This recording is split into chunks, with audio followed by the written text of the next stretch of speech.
La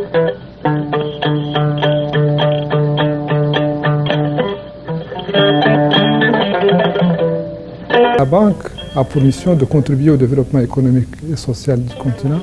avec un accent qui a été toujours mis sur l'intégration africaine. Avec une carrière riche et diversifiée, Sidi Ould-Tah, embriguant la présidence de la BAD, souhaite ainsi faire valoir son expérience à la fois théorique et pratique. Titulaire d'un doctorat en économie, il a occupé plusieurs postes de haut niveau, notamment celui de ministre de l'économie et des finances en Mauritanie. Il a joué un rôle clé dans la mise en place de politiques économiques audacieuses, contribuant à la stabilité macroéconomique et à la promotion des investissements directs étrangers dans son pays. J'ai eu l'honneur d'être reçu par son Excellence le Président Alassane Ouattara. C'était l'occasion pour moi de féliciter son Excellence pour les excellentes performances macroéconomiques de la République de Côte d'Ivoire et aussi sur la sortie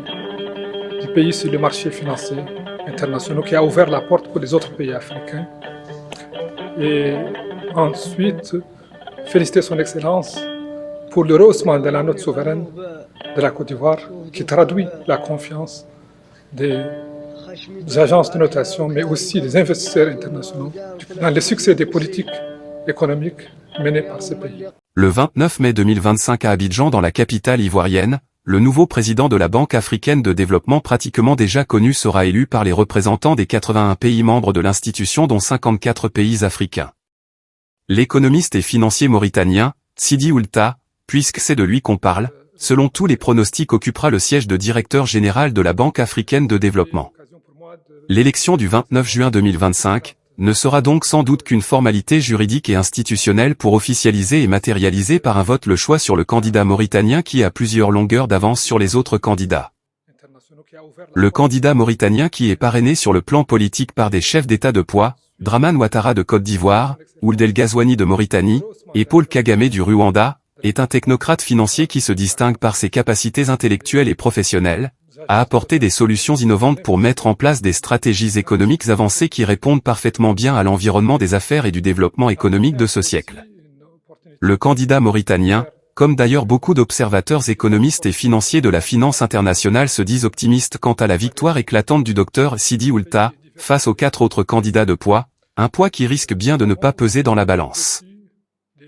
Celui que tout prédestine à tête de la BAD, est un visionnaire qui apportera à cette institution financière un capital d'idées et de compétences qui permettront à la Banque africaine de développement de synchroniser avec les valeurs et les vertus de la bonne gouvernance. Pour beaucoup de pays de notre continent, l'arrivée du Mauritanien, très connu dans les couloirs des palais africains à la tête de la Banque africaine de développement, sera une aubaine pour redresser des situations économiques difficiles, mais surtout pour épauler les gouvernements dans l'injection de programmes de développement porteurs.